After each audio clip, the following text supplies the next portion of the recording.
One of the hottest tickets on Broadway, A Strange Loop, just opened in April, and it's already selling out seats and winning awards, including the prestigious Tony for Best New Musical. Playwright Michael R. Jackson started writing the show back in 2003.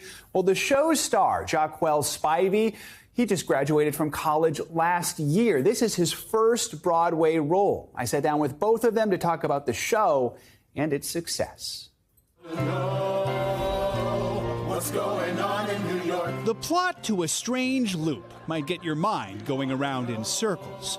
It's about a Broadway usher whose name is Usher, a black queer man who's writing a musical about a black queer man who's writing a musical. It's sort of cycling through his own self-hatred and self-perception. How much of it is autobiographical for you? I would describe it as emotionally autobiographical, which is to say that I have felt everything that Usher has felt, but the events in the musical are not necessarily a one-to-one ratio of events in my life.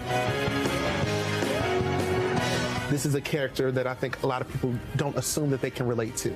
Because it's like, oh, he's fat, he's black, he's queer, I could never. And then you just sit there and you watch someone who's like skinny and white and female, and they come up to you and they're sobbing, and they're like, I'm nothing like Usher, but I've been through this. When I was sitting in the audience, I mean, I could feel and hear people connecting as it went along. I'm guessing you feel that too, and you hear that? Yeah, it drives me. This is one of those shows, you know, you hear so many Broadway shows are like a machine. And it's like, no matter what happens, this is how we do it, and this is how it goes. But the audience is a part of our show. And they play a factor in how we handle the night or the day. So it's really important that we connect. And that connection is forged through some incredibly heavy themes. It focuses on themes of self-hatred, self-perception, sexuality, religion, race. So issues that are not controversial at all, that no one ever... Yeah, and also the theater. The theater is also like a big theme in the show as well.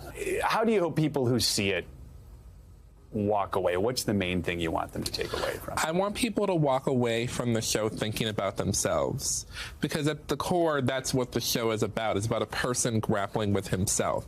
And in that, a lot of audience members see themselves, even though the character might be very different from them. Earlier this week, Jaquel was able to make a connection with a special audience member, a VIP, who surprised the cast. A little birdie whispered something that a special guest was coming. And I saw the Secret Service. I just saw men in suits. And I'm like, now it has to either be Beyonce or it's the Obamas. And sure enough, Auntie Michelle came backstage to see us. She was so gracious and so kind, and she hugged each one of us, and she told me that she was grateful to have been able to get an opportunity to walk around in my brain, which, was that shade? I don't know. Maybe it was. But if it was, I got shade from Michelle Obama. How many people get that? Enjoy the shade, if that's what it was. So, in addition to all its other awards, A Strange Loop is the first musical by a black writer to win the Pulitzer Prize for Drama. It is playing now at the Lyceum Theater in Manhattan. Thanks for watching our YouTube channel. Follow today's top stories and breaking news by downloading the NBC News app.